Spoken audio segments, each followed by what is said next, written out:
Guys, me again, YouTube Zengolo Kante, the best YouTuber with this football stuff. No one provides analytical thought processes and things like that. They just rant and shout. So let's get into it.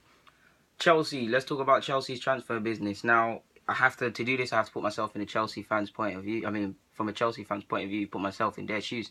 Now, if I'm a Chelsea fan, we've just won the league. We've been here before in the sense that when Chelsea win the league, we don't really invest and we mess about. And then we have a poor shocking last year. I mean, you remember the last time, if my chronological timelines are off, but I'm pretty sure last time they won the league, they finished 10th the following season, right?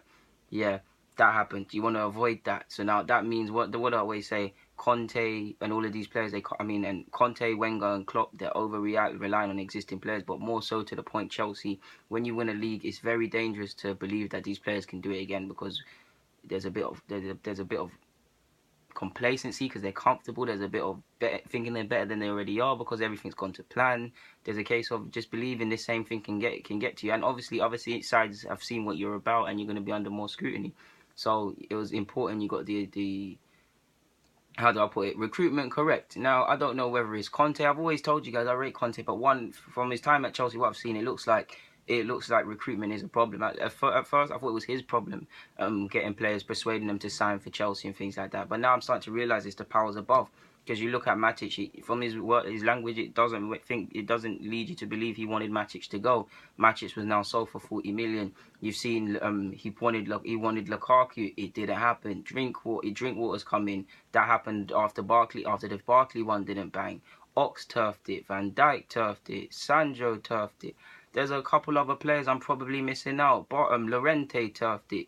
All of these players, there's like 5 or 6 players that turned down Chelsea, league champions, a war chest in the transfer market, showing intent to sign players, playing in the Champions League. Conte, seasoned vet, one thing. How has a club like this not been able to sign? Pardon my language, but the names I've named, Bar Lukaku, are these players anything to write home about? Are Barkley, Llorente, Ox, and Sancho is a madman, so let's exclude him. But mainly the ones playing in the Prem. Are these players anything to write home about? Barkley and Ox, have they got more than 10 goals between them in recent years? In fact, let me not be harsh. Barkley has, but Ox, no. Sandro is quality, like I said. Llorente is 32. How are these players that are bog standard Z lists turf in league champions? It doesn't make sense. So that leads me to believe whether it's not just Conte, I don't think Conte is actually talking and getting the. To me, I don't believe. I don't think Conte is actually the one on the phone persuading them. We know Ulumo signed some controversial players for Chelsea to make a profit. Players from Reading that will never ever play. Why is someone retweeting my tweets when I'm making a vid? But yeah, they're signing all of these guys. I forgot her name, forgive me on my language, but there's a woman on the same level as Ulumo that deals with the transfers. Between them two not being able to conclude deals, between not being able to get the business done, it's ridiculous. Or selling the club. Between them two and Conte, whoever is doing what, whoever's doing what is ridiculous. You can't say there's no funds. They've made a mess of the Costa thing. Well, Costa's made it a mess really.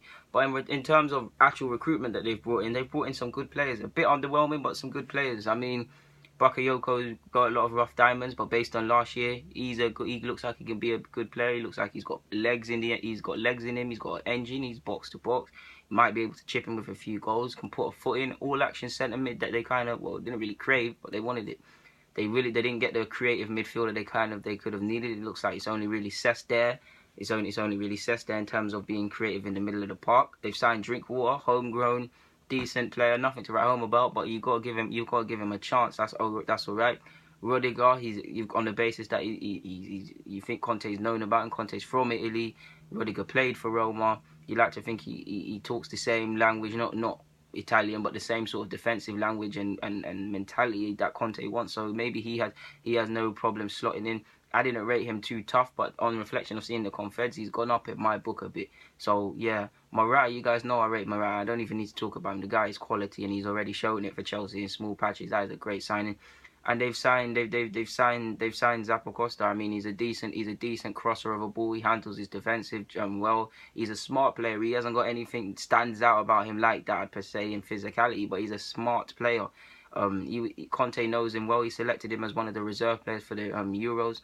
So yeah, it might be underwhelming because I mean, Chelsea fans and me myself, I don't have an extensive knowledge of the guy. I mean, this is just what I know about him. But it remains to be seen how good he can be. And I mean, yeah, man. I mean, what can you do? They've signed him now on one hand, these are a bit underwhelming signings, but on the other hand, it's not all about names. It's about adding quality. For me personally, if I was a Chelsea fan again, I would have said, with the fact that we've won the league, I would have punched, I don't want to say punch above their weight because it's Chelsea, but I would have gone on the go for these players. Like, you see how Hazard and Alexis, they could have went for Alexis, but you see how Hazard makes his own individual brilliance. I think they could have went for one of them creme de la creme players to just take the squad to the next level and help them retain and have dominance, if you get what I'm saying. Because you imagine Hazard, somebody else like that. Yes, they've got Willian and these guys that chip in, but they're not Hazard's level.